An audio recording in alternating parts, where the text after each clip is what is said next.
All right, what's gonna happen though, because of KJ, he always does the intro, but then he's gonna go and put KJ to bed, and you and I are gonna like do the podcast. Hopefully, Okay.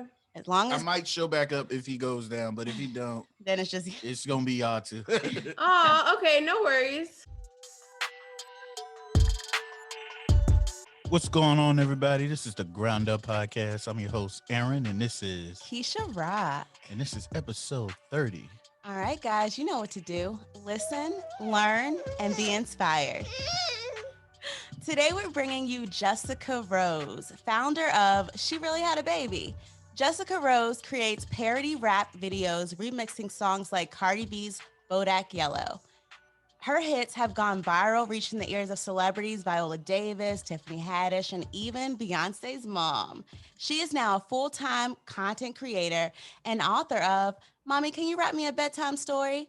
Let's just find out Jessica's story. Welcome, Jessica Rose. Hi. Hi. Oh, look at the little music. Thanks for the intro. I was gonna be like, was that good? Did I do good? No, that was awesome. Listen, and it's so funny because I always like pitch or tell people like my greatest accomplishment is Beyonce's mom like posting me. I mean, it kind of is a huge accomplishment, though. Let's be right. No, it was super exciting. It was the biggest celebrity that I was excited about. right. But yeah, I think you covered it. My name is Jessica Schrody. Online as This is Jessica Rose. I am a full-time content creator, digital storyteller. I remix popular rap and R&B songs and turn them into mom songs. I do comedic content, and now I'm pivoting more into directly monetizing my audience with my first ever children's book that I published called Mommy, Can You Write Me a Bedtime Story? But I also sell other things. I sell coffee cups that say Baby Daddy Tears, as well as wine glasses that are coming out. And yeah, it's definitely just been a journey for me. It's me and my daughter, Nyla. She's 6 years old. We live in Los Angeles, California. And we're doing our thing online. So I appreciate you having me on. You are killing it. Before we got started, you and I were talking about the term influencer. And you're definitely an influencer. You have a huge following, but you corrected me. You were like, but I prefer entertainer. And that's what you do for me. You entertain me. I love that. Thank you. And yeah, it's like we were saying earlier, I think that there's people that I follow. If they post something, I'm gonna buy it. Like that's a certain type of influence to me. And I think my own imposter syndrome, I do have to accept the fact that I do have some kind of an impact over the people and the women that I follow to like fall into that category of influencer. But sometimes the word just has a negative stigma, I guess. And I don't want people to just think of me and think I'm like posing with products. And I occasionally do. No, you do that, yeah. But yeah, no, you actually put out something for us to watch and be entertained by and be inspired by, because I feel like you have also taken that word baby mama and you're turning away that negative stereotype and be like, I can be a baby mama and be a boss, BICTH too.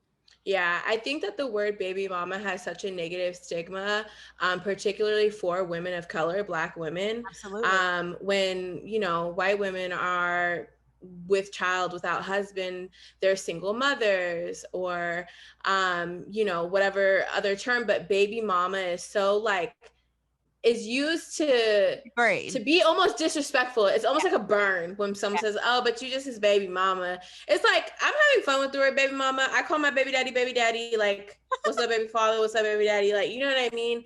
I think just normalizing the word a little bit more so that it doesn't feel like such a disgusting thing. Like people that are on the opposite side that still consider that word to be a certain type of way, even women, like on places like TikTok, I'm not nobody's baby mama. It's like, you're just going with the actual definition that society has put on it. So yeah, I say I'm not a regular baby mama. I'm a cool baby mama. Like the Mean Girls reference. So that's another reason why, though, you are an influencer, though, because you have a message that's deeper than just entertaining us with your rap videos, which are entertaining, but you have a message and you're making an impact. So I love that. Yeah. But I want to start when you found out you were pregnant, because let's face it, Nyla, like, she is the force behind all of this. Right? She don't want nothing to do. And first of all, she don't want nothing to do with it, but we can really? Oh, we'll talk about that. Yeah, but she occasionally she gets into it, but for the most part her personality is very much leave me alone. But yeah, so I had Nyla in 2014 and me and her dad were working at a caregiving facility together. So we had a very toxic on again off again relationship for a couple of years.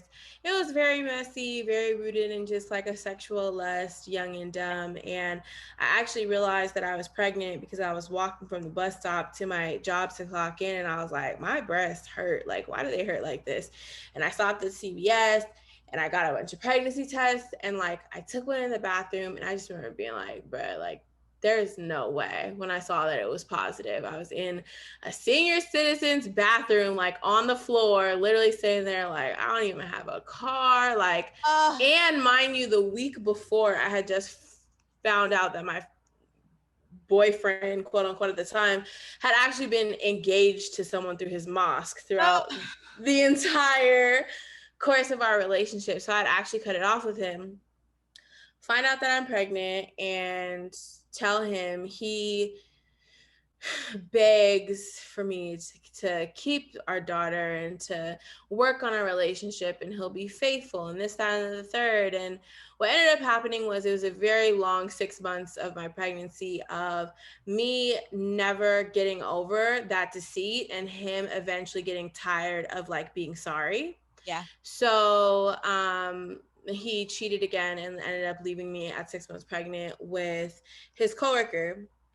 Oof. And so I ended up having the baby, all Nyla, my daughter Nyla, and around, I want to say in 2017. So after about 3 years of like single motherhood, him like participating, but not really as much as you can. He would like come over for like baths and stuff, real ghetto shit. Like, Mm-mm. I'm here to help with the bath. Like, okay, Yeah, like this is great.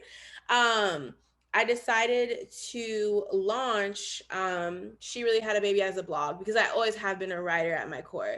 okay. So I'm writing, the intent was to write about just the struggles of navigating single motherhood in Los Angeles. I didn't have a car. There were some times that I was riding a bike to my daughter's daycare to drop her off, to ride the bike to work, to clock out, to pick her up. It was like a whole thing. I was renting rooms from people. I ended up living in, my best friend's living room with her husband for quite some time before them actually receiving a notice from the apartment building that they were violating the lease, and I had 3 days to get out. So I use the word homelessness very lightly because I think it's important to put emphasis on the fact that I was never on a corner and I was never in a tent, and Right. there's levels to certain stuff, but we've dealt with like a severe amount of instability in housing. I gotcha. Los Angeles is very expensive.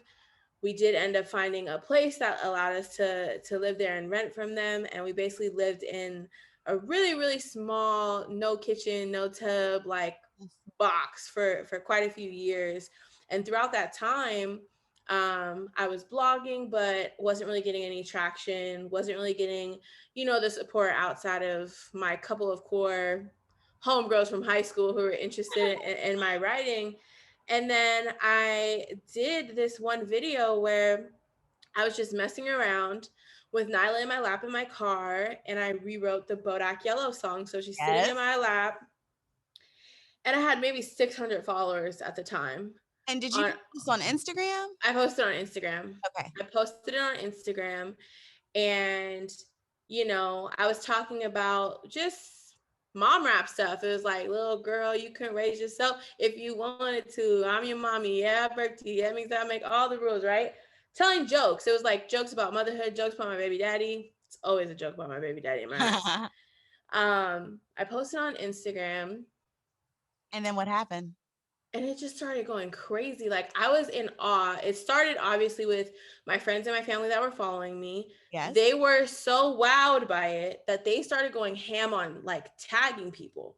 So they started tagging people into it, and next thing you know, I think actually one of the first bigger people to give it attention was actually Kid Fury. He's the host of the Read podcast, because we were always listening to his podcast. So my homegirl tagged him. I know I'm late, but I just started listening to that podcast. The Read is great. I It is love Kid so good. Fury and Crystal. Yeah. So the more that people were tagging, the more people were sharing. Complex Magazine actually picked it up. Complex Magazine posted it. It was insane, but it was very low budget. It was a Snapchat filter. I've never gotten attention on a piece of content like that before. So there's no strategy to it. I didn't have my Instagram handle, nothing. I So I got think, yeah, so it went crazy. Like it did crazy numbers on Complex and it was everywhere. But, I the only got, market. yeah, there was no mark. So I only got a little bit of a kickback, but still, I think I ended up having maybe like 6 or 7 thousand followers after that, which is still a lot. It's Oh, a huge yeah. jump. Yeah, I had like 6 or 7 thousand followers after that because I was pretty adamant about hitting up pages that were posting it and being like, this is my minor child. And if you don't credit my Instagram, Oh, yes. No, though. You look. I was You like, you this is gotta- my minor child. You don't have permission to have this video on your page unless you tag me. So I was getting a little bit of kickback that way. But then I got that attention and I was like, What am I gonna do with I it? still love writing, Okay. but wow, like this got me so much more attention. So I started going crazy. I mean, I started doing those mom raps, which was literally just me holding my phone just up like this with a Snapchat filter, remixing stuff for 1 minute and writing a remix and posting it. And boom, I was posting. I probably did like within a span of like 6 months, I probably did like anywhere from like 15 to 20 different mom raps of Wow. like You were working. remixes. Oh, I was going crazy. And I was still a little discouraged because they all weren't getting that same traction. Like Mhm. there was definitely more of an attention being paid to me. Now, is this You just know, posting at this point? Had you started your YouTube channel or was this just posting on Instagram? I didn't even start my YouTube channel yet. Okay. This was literally just on my this literally was just on my Instagram. I didn't even start posting on YouTube until what ended up happening was I wrote another Cardi B song remix, the one for Money And called you named Mommy. it Mommy. Yeah. Yeah. And then my That homegirl's one like, went crazy, right? yeah, that one went crazy. But I remember writing, I remixed it and I was like, I'm gonna do the video. She's like, record it professionally. Oh, I was like, record it professionally. What do you mean?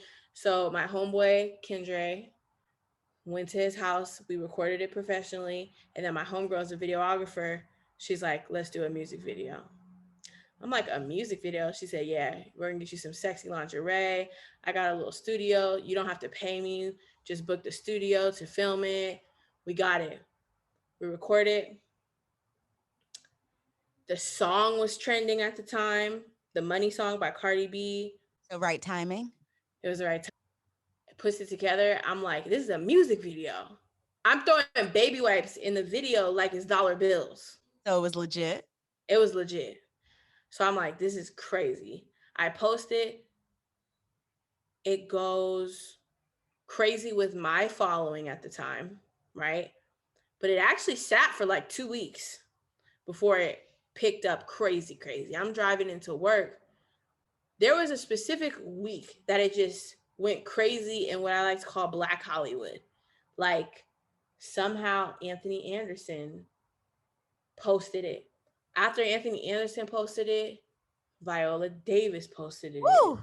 Girl, wait. Wolf James All posted right, it. Jessica, let's talk about. I need to feel these moments with you though. Like, what did that feel like? Like, what's going through your mind? Yeah, so when I saw the notification for Viola Davis posting it, I was actually driving at the time. I don't recommend Instagramming and driving, but I was driving. And I was literally making a left turn into my corporate job. I got a job working for a cruise company that I hated. I was selling cruises to old dying Caucasian people that treated me like shit because they were spending $30,000 on cruises. Okay, so I'm making a left turn. I see the notification. I'm like, why do I work here? Like Ooh, was that a that turning point? it was definitely a turning point as far as like getting recognition. It sucks because you want to have that in you no matter what, but to see so many different people that were posting Yeah, this, Tiffany Haddish it's tweeted validation. it. Yeah, Yeah, I'm like, I'm funny, and like this, my page starts booming. My page is growing at like I don't even know how to explain it. yeah. It was the craziest. I almost there were times where I had to stop looking at my phone because it was such an overwhelming feeling of how many people were reaching out to me and calling me. And I do wish I knew a little bit more And I know it now as far as like brand partnerships and money and like value and worth, because I started doing brand partnerships and stuff. I got a couple little things here and there for like $1,000 for this, $1,000 for that. If I knew what I knew now with the attention that I was getting at the time, oh my gosh, I could have been set from that video alone, right? Like Wow. I know it, because now the brand partnerships that I know how to negotiate are way past that, and people barely even care about me anymore. Not that no one cares about me anymore, but it's like, everything doesn't get that same traction. Like I was getting millions of impressions. I think the video did like 30 million just on Facebook off of my page, and other pages were posting it, right? So, I mean, you did have to go from a certain level of income to like, it did have to change pretty Yeah. dramatically. So Yeah. what was that like for you and Nyla? Yeah. So, I mean, I feel like we're still just, it's something that you feel in phases, right? Because for a long time, I feel like, because that happened when we were still in a pretty small apartment. And I think I lived in comfort of how cheap it was to stay there, and like fear based, right? Because it's like, I was comfortable knowing that if everything went wrong at some point in time, that I could still hustle that rent somehow, some way. So we stayed in that very small place for a long time. But I just started getting more comfortable, because when I started doing brand partnerships, I still had a full-time corporate job. Oh, So wow. for a long time, like the money that was coming in for the influencer stuff was like disposable income almost. Mhm. So I think I was just living kind of bossy, I honestly. was Like, about to say, it sounds like to me you were just living the good life. yeah, I was just living a good life. I was like, it's all right. It was lots of extra guac. I was eating out every day. People like, dang, Jessica, you never bring your lunch. I don't have to bring no lunch to this place. What you For talking about? Chipotle and give me the guac too. That's what, you know what I mean? I'm postmating to my job. People are like, you postmates a lot. Like, do we not work the same job? I'm like, you didn't say I get paid to post. Like, so I was kind of like doing that for a little bit of time. But it was kind of going down my energy towards it, because what ends up happening is you get a certain amount of attention, and then you forget that it's still, not that you forget that it's a hustle or a grind, but I started feeling not motivated every time I posted something and it didn't do 30 million. Oh my That's God. something I still deal with, because I'm like, well, that did that, so nothing I've done now is comparable to that, right? Right. Yeah. It's like a game you're playing with yourself. It's a game that you're playing with yourself, for sure. It's like, why is nothing that I'm doing hitting like that? Or am I not funny anymore? I'm not important anymore. And then YouTube actually reached out to me. They brought me out for this trainer they picked me for YouTube Black at the end of 2019. And they picked me, 11 other really dope creators. I already live in LA because YouTube Space is in LA. They put us up in a hotel, gave us a training camp, paid for us to get some new equipment, and really just got us inspired as far as like content creation. It's called YouTube Next Step. They're like, your next step. I'm like, all right, bet. Like, I got this. The motivation from that was what made me say, I'm going to take the leap of faith. I'm going to quit my job. I had not nearly enough money saved because I blew through it. Okay. Because I was coming from a place of having a full-time corporate job with checks, and then that income coming in as disposable and me doing whatever I wanted, to me being like, I can do this full time. I go full time. I would say like everything went to hell pretty quickly. I mean, I'm still dealing with anxiety, my normal anxiety and depression, raising my kid, and then everything I'm doing is not getting the right amount of attention. And now I've lost that money that I was investing to pay a videographer or to pay a studio. So I'm spending money. And then there was a period of a couple months where I didn't get a brand partnership. And I was like, like what is happening? I burned through all my money. I was so broke. I was driving Postmates, doing Uber and Lyft, and then my car breaks down during a Postmates ride. Oh my gosh. And I'm just like, bro, like I literally have like $30. Like, what am I supposed to do? And I have 50,000 followers online. You know what I'm saying? So I think that people a lot of times have this impression of, the vanity metric being this thing. It's like I had to get into a really business state of mind for my follower count to even matter in comparison to like my financial situation. Ooh. There's plenty of people with followers that are broke as hell, Yeah. because I've been that person before with 100,000 followers on YouTube, 50,000 followers on Instagram, and I was like, I got $36 and my car just broke down. My car is still a piece of shit because I don't believe in car notes. Okay. Yeah. So Tell me, how did you turn it around though? Because I believe you. I think there's many people who, they had a hit, it went viral, they got a following. And sometimes if you didn't, so I don't know your situation, but if you, yeah, especially if you didn't come from money, you get that money and you spend it, honey. You know what I mean? yeah, So how have exactly. you turned it around? Because from what I see, you've moved up, you got a new Yep. apartment, you got Nyla has her own bedroom, like you did Yeah. something and your following continues to grow. You're about to be you are an author now. So Yeah. what you mentioned that business mindset. Let's talk about Hmm. that. Where did it come? And when you also said you wish you knew then what you knew now, how did you learn how to be a business minded person for content creation? Yeah. So I think a lot of there's a luxury to obviously an access to money, right? So it did take me getting a little bit of a bigger opportunity and a bigger lump sum of money in a check, right? That cleared, that I negotiated, and getting like one of my first bigger brand deals to be like, okay, let me utilize this money in the right way. Yeah. I invested in myself. Never in my life have I paid someone $2,000 to tell me certain words to use Okay. in a conversation with people. Do you know what I'm saying? All stuff that you can very much like research and do on your own. Like really putting in the work in negotiation and learning that has been huge. Learning the difference between, you know, I mean, for instance, I did a deal, a brand deal before where I took $5,000 and I realized and I found out that someone else on the campaign with half the YouTube following that I had actually got paid $25,000. Stop it. So Uh, so little things like that. But whose fault is that except for mine? Because I didn't ask them what the budget was. I came with the number because $5,000 was insane to me, right? So really understanding what it means for people to own your content and own stuff.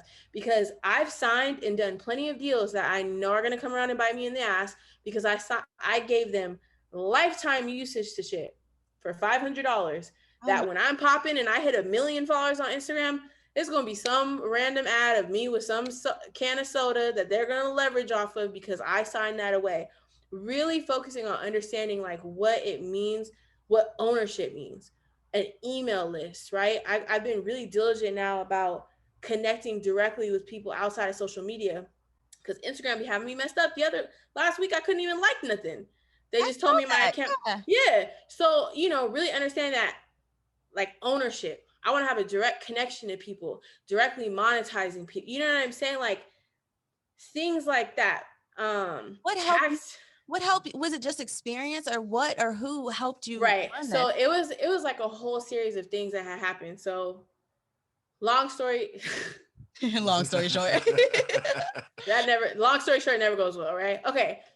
But long story short, at the breakdown of that, I got picked up. My Lyft driver at the time invited me out to a church. I'm not a very religious person. It ended up being not the best experience for me at the time, though. It was what I needed, and that's why I know God did that for me. Right? I don't believe in any of the stuff that was going on now that I thought I did then, but I needed to be there to mentally stay afloat. It's like having that faith, learning to have faith in things, faith in something, whatever it is for you, the universe, your God, Jesus, like whatever it is, like that's important to make it through those kinds of situations. But they told me I wasn't saved. I got baptized into their church, and it was a Christian cult essentially that I joined.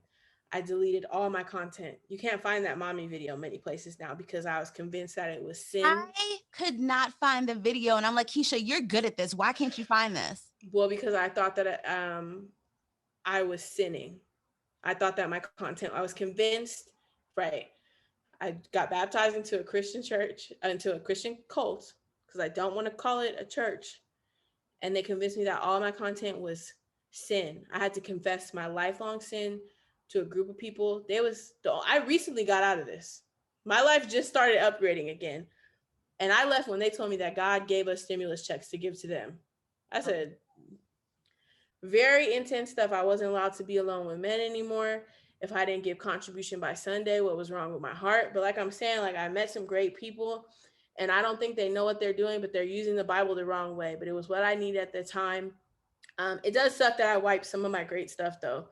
And people are always like, well, why didn't you just put it on private? Because I thought Jesus Christ could see But if how I are put it you on able? private. How are you able to? That's not funny, but Um, it's kind of funny. How are you able to pick back up um, with like your following and like you just started creating again and it just took off? My numbers were rolling backwards, and that's kind of exactly what happened. The people that did stick around, I mean, I was like on my Instagram stories for a period of time last year, literally like repent and be forgiven Okay. of your I sins. did not see that. I don't know I how to know, because react. I probably completely fell out of any algorithm that anyone cared about me did, because I was legit like on some whole other stuff. And it was a very short period of time, maybe like 4 or 5 months. But then what ended up happening was it popped back off for me. I mean, it popped back off for me when I just came back being myself. Like, I realized that, like, a love for God is not a life of misery and like restriction from things. And I think there are so many things that I learned about myself. And the other reason God did that for me is because what he did was he freed me from the obsession of that video, right? Ooh. So that video got deleted because now Jessica has to lead with whatever Jessica has going on right now. Because I was still pitching people with that old video. I was still sending people to go look at that video. I was You were like, but chasing look, the feeling yeah, of getting that much attention. look at what I've done. Look at that video. But now you can't do that. So what is She Really Had a Baby? What is my platform? And what have I recently done? And it's everything. I'm never stopped. There's no way something I'm doing is not going to hit soon, or something's not going to do a million every once in a while, because I'm putting out so much. Like, it's the consistency, it's the content. That's one of the reasons I'm like, yeah, I'll do your podcast. I see you guys post a podcast every week. I don't care what you got going on. That's the most important thing, is to literally post, keep going, consistency. People start feeling entitled to a level of success because they've had the success before, or because they think that they're just so, no, like, it's about consistency with everything. So as soon as like my following saw that, I basically, what it's so funny, um I did a TikTok was where I started wilding first, because that's the easiest place to wild out, because the audios Yeah. are just insane. But someone left a comment on one of my TikToks, was like, so are you not a Christian anymore? And I responded with the audio. I was like, I'm a motherfucking city girl. And then since I did that, like the little JT audio, people, I think, were like, oh, okay, like she's back. And I started feeling He's comfortable with my mom. back. Yeah. And like, and it took off from there, and really investing in myself as far as paying people to teach me how to negotiate contracts more, taking the leap of faith. I said, okay, like, my content's going to elevate if I can think clear. Maybe I need to move out of this spot and out of this space. So I used the bigger check that I got to be like, okay, I'm going to have at least 2 to 3 months of rent, I know, but putting myself in a place where it's more expensive, like, I literally do not have a choice. Like, I have to wake up every single day, and it's like, if no one's reaching out to me, I'm going on LinkedIn and I'm dropping company names that I want to work with, and I'm looking up the marketing executives at those companies through LinkedIn and stalking their Instagrams and their social media profiles to send them emails with my media kit that I made for free on Canva. Like, yo, like, are you trying to run me a check or what? God, I I love it. right, I love your like, hustle. I right. love your hustle. because I literally don't have a choice. And I'm always preaching to people to do what you're worth. But what I've also had to come into learning too is you don't want to get too bougie on not high horse either, depending on certain stuff, right? Obviously, if I get $100,000 check, I'm not doing anything for a low price for a while. It can be circumstantial too, but I never want people to feel like, there's been times where I'm like, okay, it's been a little slow. I'll post something for $1,000. I'll post something for you got to know when to say no and when to say yes. And I feel like that's a huge thing. And even in those situations, leveraging things the right way, knowing what to leverage, understanding usage, rights, exclusivity. I've signed stuff before. Let's say I do something with a cup company, right? And I didn't know what I was talking about. And I sign over my exclusivity with them for 6 months, and they paid me $5,000. That seems great until a red cup company hits me up 2 months later and they wanted to pay me $15,000, and I can't even work with them because I signed my rights over to my exclusivity with someone for X amount of time. Stuff like that I wasn't thinking about, making people Yeah. pay you what you're worth in the future. That's a big thing with me. When I give you a picture with the cup, me endorsing it, you're not just paying for Jessica with almost 500,000 followers Paying for now. the hard work that I'm putting in because I'm growing. You're paying for the fact that if you want to use this picture, you're gonna be able to use this picture when I'm at 1 million, and I'm going to be there. So Love it. so so Woo. so it's all of those kinds of things too, Yeah. and also a big part of like my focus with now going into becoming an author is alleviating some of that pressure and that anxiety. As an entertainer and a content creator, a lot of what I do is dependent on other people's validation. It's not even a vanity thing. Like, people can say, oh, like, I don't care about likes because I want to know people think I'm cute. I never look cute. I'm about to sell bonnets. I'm online in bonnets. Like, do you know what I'm saying? It's more so I'm thinking about engagement. I'm Yeah. like, okay, like, I want to be able to tell a brand, yeah, like, easy, $20,000, because look, these people care about what I'm talking about. Those kinds of things start to get obsessive. And Yeah. what I would rather do is obsess about it being about my business, pushing people to my website, pushing people on my mailing list, my products. And then also with the video, the entertainment thing happened like almost on accident. Like, I was never supposed to be the face. I was supposed to be a writer. So it's the perfect intersection of like bringing in me as an author and a writer in a very subtle way with a children's book. I am definitely trying to be the black female Dr. Seuss out here in these streets for sure. Ooh. Okay, but also I would love to write a more sophisticated thing, and it's really establishing myself and also understanding that now when I step into rooms, I'm a self-published author. I can say that. Yeah. That's important in certain that's an important look, and understanding like the way that you present yourself in certain. I even have to check myself, on the way I present myself online, because I'll be ready to cuss somebody out, and Mm-mm. it's not I always. mean, you are your own brand. So Yeah, if exactly. that's what you want to represent you, then okay. But I get the feeling that that's not it. It's not. It's definitely not, and it'll mess up your money real Yeah. quick. You know what I'm saying? Yeah. So really learning all the ins and outs of the professionalism of things, because that's not something that we're taught. Also, taxes was a huge thing. This is the first year that I finally was like, I wasn't making big bucks or anything, but I've been getting random checks for some years now, here and there. And to finally sit down and be like, okay, look, I'm going to hire someone to take care of my taxes in the state. A lot of people have, especially like Clubhouse and stuff now, there's a lot of people that tell you, if you start saving your money and get an LLC in the state, an LLC, filing for my LLC when I did was the biggest vanity mistake I ever did. I swear I only got an LLC 3 years ago because I wanted to put LLC in my bio. I believe you. That was literally the only reason I got an LLC. I had no knowledge or understanding of everything. And you want to know what that cost me? Do you know in the state of California, it costs $800 every year that your LLC exists, no matter what you make, no matter what's going on. That's literally a state tax. So a couple months ago, when my accountant went through and filed, and I had to pay $3,000 just because I had an LLC for the past couple years, I was like, I wish I would have known, because I'm just now at the point where I'm doing deals and certain things with people where I technically need it. So I Right. think really doing your and it cost me thousands of dollars to file the LLC because I went through LegalZoom and paid them all kinds of money. It's like, Oh, baby. yeah, like, you really just gotta learn. Like, it's all about doing the research and the work, which is a lot when you're everything. I'm everything. I'm the Yeah. editor.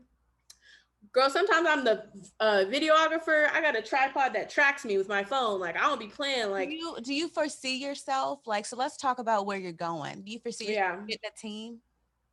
Oh, yeah, for sure. Yeah. I've even got more comfortable with outsourcing stuff. I would say more recently than not, I've consistently been using the same photographer. Okay. As far as like a team, like, I have to learn how to relinquish the control, and I think it comes from a lot of places of also like security with myself too. I am a bigger girl, and I show that online, like, Which you thank you know, for doing that. yeah, absolutely. Like, I have a dating profile right now that says fatter in person, but still cute though, and they still matching. Okay. They still match it. Okay. But there's I want to make sure that I'm being chopped up and edited the right way. So like there's certain Right. stuff that I want full control over. And as a creative, I've had to release the guilt because sometimes when other people do stuff or I have had other people edit stuff, I feel like, did I really do this? I'm literally like, am I really doing this? If I'm not the one doing everything, like, and and I've gotten to this place to be able to enjoy it, and it's still something I struggle with. I'm doing this thing now, even when I'm trying to check out of social media for 3 days at a time. It's funny, I was taking a bath on the second day of like my 3 day detox, not going on Instagram. And I was sitting in the bath and I looked up and I was like, if I was on Instagram right now, this bath and the way this candle is would have been an Instagram story. And I Yep. started writing the caption out in my head and I'm like, I'm obsessed. Yeah. Yeah. It's very easy to get into that mind state. So I think knowing the difference between when to check out and when to be on and what to delegate and what not to delegate is important. But yes, in the future I definitely see myself having a team. I aspire for automation, right? Passive. I Yeah. want everything to be passive. I want to go online onto the internet and I do a video and it's literally because I thought it was funny at the time and that's it, and I can post it and disconnect, like a huge disconnection, but also a direct monetization. The future is a line of books, like a quarterly book launch, my own line of things. I'm really establishing that, and I'm launching the book on March 28th, and it's going to come with a bedtime box. I'm hand Just how I have control issues. I'm hand making every glass for the book launch for the bedtime boxes, and it's like, because I got samples from places and I didn't like the way that they did it. Like, that's the kind of person that I am, but it also is what's contributed to my success, my consistency, my involvement with it. um yeah, but in the future I just see myself continuing to grow, continuing to do the mom raps. Everyone always says like do an album or something. Hey, don't laugh. Do it. Hey, Don't laugh. Jessica, let me end with this. What are you Yeah, most grateful for through this whole experience? Through just you took something and you made yeah. something huge and wonderful for you and Nyla from it. What are you most grateful for? I'm most grateful for the community of like women that I've grown, specifically mothers that have just told me that I do something that makes them feel seen. Because I think a lot of the things that I joke about are actual insecurities that I have or actual problems that I'm dealing with. And to like, a lot of people, because I have the bigger platform, are like, wow, like you're making me feel seen. But I'm like, no, everyone commenting is just making me feel not alone and letting me know Oh, I'm not crazy. girl, you ain't So crazy. No, it's that's what I'm most thankful for. that's beautiful. Jessica, your story is, I mean, I did not It's know about all over the I place. did not know about the cult thing. We got to talk Oh after this. my gosh, yes. No, but I'm It's so a proud of lot. you. I was already proud of you for what you did, but just hearing more and just Hmm. also hearing about the mental health, because we all struggle, and that Yeah. you're finding ways to get through and finding ways to thrive through it all and be an amazing mother. You're a true inspiration. Oh, thank you so much. I appreciate you. I really do. You're gonna love the next mommy remix. I go to the studio tonight. Oh, you ready for the game? Oh yeah, we're playing a game. Okay, yeah, let's go. Let's do it. Oh my gosh. Okay. Would you rather this or that? YouTube or Instagram? Instagram. Yep. Would you rather have lunch with Gabrielle Union or Kerry Washington? Kerry Washington. I want to see the lip tremble in person. This or that, weddings or baby shower? Baby showers. Oh, okay, okay. Would you rather be on Family Feud or Shark Tank? Shark Tank. Yes, Shark Tank. All right, Jessica Rose, how can the listeners reach you? I'm on Instagram and TikTok at This Is Jessica Rose. I am on YouTube under She Really Had a Baby, and my website is shereallyhadababy.com. And my book is launching on March 28th. Mommy, can you write me a bedtime story? So tap in with me, y'all. Woo woo! Book release, y'all. Y'all better cop that. Thanks for being on the show, Jessica. Thank you guys so much for having me. thank you. Bye.